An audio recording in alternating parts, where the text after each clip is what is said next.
Ela pediu para você ter cuidado com presentes que você vem recebendo, porque olha só o que aconteceu com a amiga dela. Muito cuidado com presentes que você vem recebendo e eu vou te contar o porquê. Essa minha amiga, ela era muito bem sucedida, tá? Casada, enfim, tinha uma vida, talvez eu diria uma vida que todo mundo gostaria de ter, sabe? Um marido super gente boa, uma casa bonita, uma família linda. Nessa época ela ainda não tinha filho, enfim.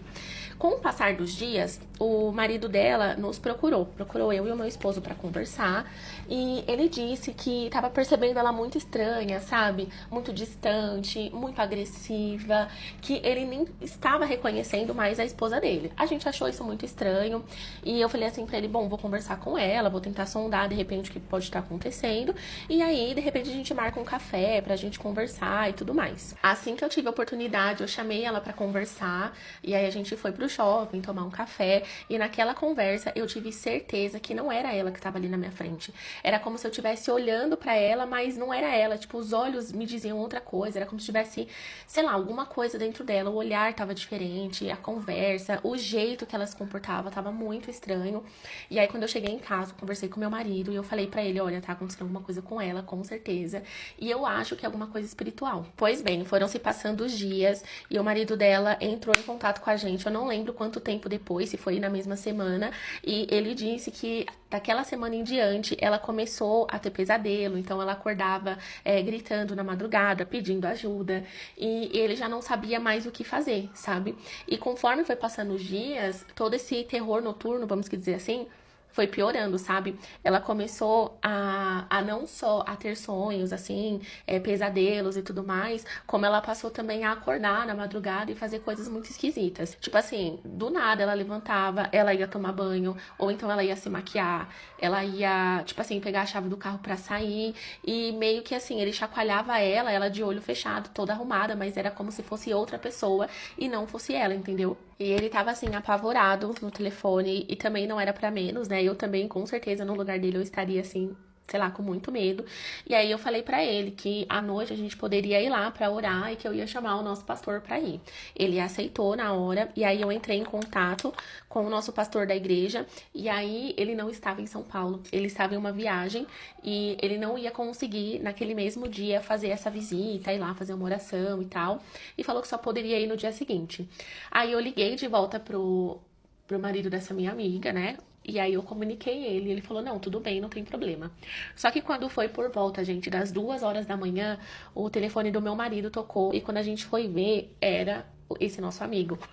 E aí, quando meu marido atendeu, ele gritava no telefone, pedindo ajuda, pedindo socorro, pedindo pelo amor de Deus pra alguém ir lá, pra nós irmos lá. E assim, ele não ligou pra ninguém da família, porque a família deles, né, não mora aqui em São Paulo, mora em outro estado. E nós éramos os amigos mais próximos.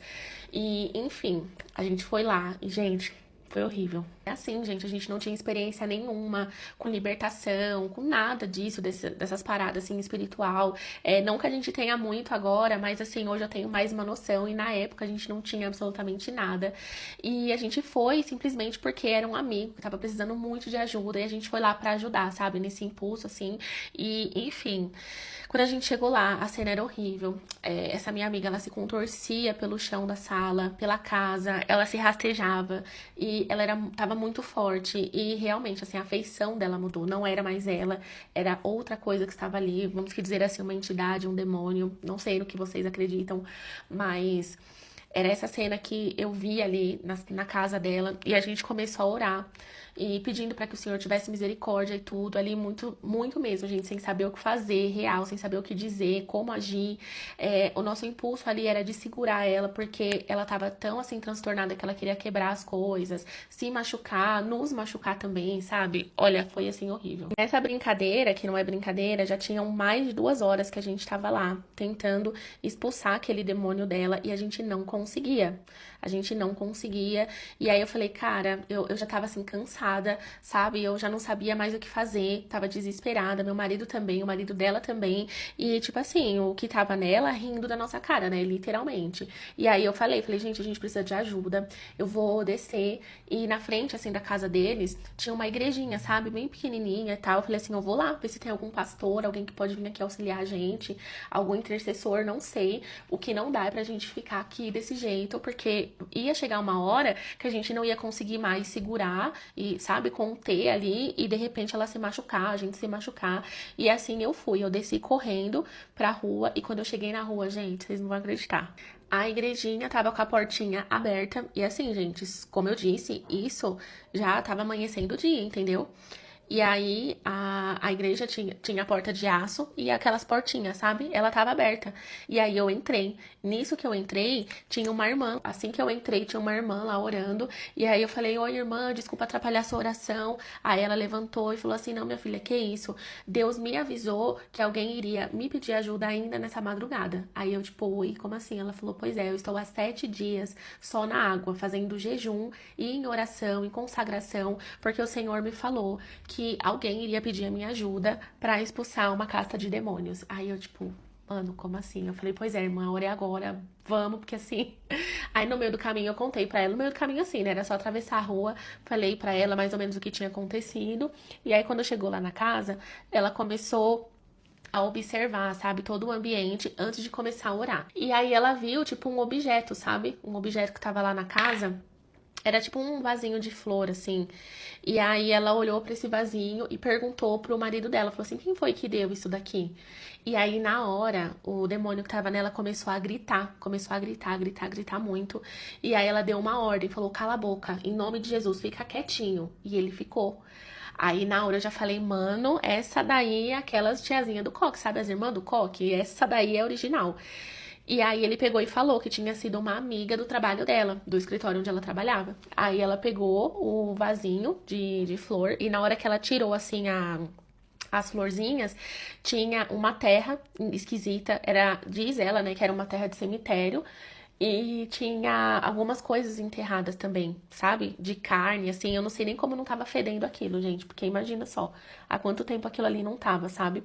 E aí ela pegou, orou, quebrou toda a maldição daquele objeto e levou embora. Levou embora assim, ela colocou numa sacola e disse que ia levar embora. E aí ela pegou e orou na minha amiga e expulsou os demônios que estavam nela. E aí ela pegou e falou que isso que aconteceu com ela foi porque alguém fez um trabalho de feitiçaria naquele vasinho de flor e deu pra ela de presente, que era pra acabar com a vida dela, com o casamento, com tudo que ela tinha. Eu fiquei chocada com aquilo. E aí depois que a minha amiga voltou em si e tal, ela abraçou a gente, perguntou o que tinha acontecido. E, enfim, nisso daí, gente, já era lá para 6 e pouco da manhã, pra vocês verem o tempo que a gente passou lá.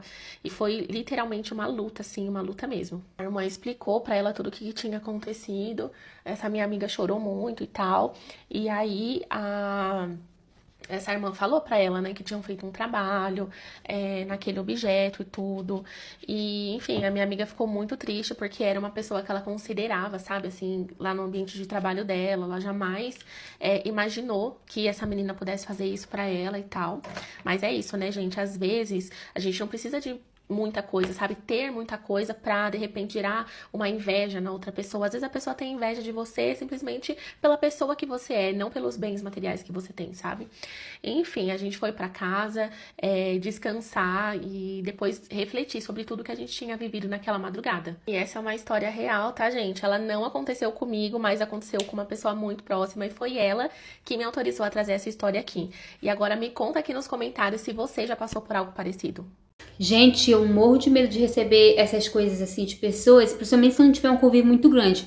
Mas se eu tiver um convívio muito grande, já fico com receio, imagina se não tiver um convívio muito grande. Por isso que eu falo, você tem que orar, você tem que jejuar, você tem que pedir proteção e livramento de Deus. Porque, gente, o mundo não é para amadores. Esse é o vídeo de hoje, é um grande prazer de ter aqui. Ela constrói seguidores e até o próximo vídeo. Tchau!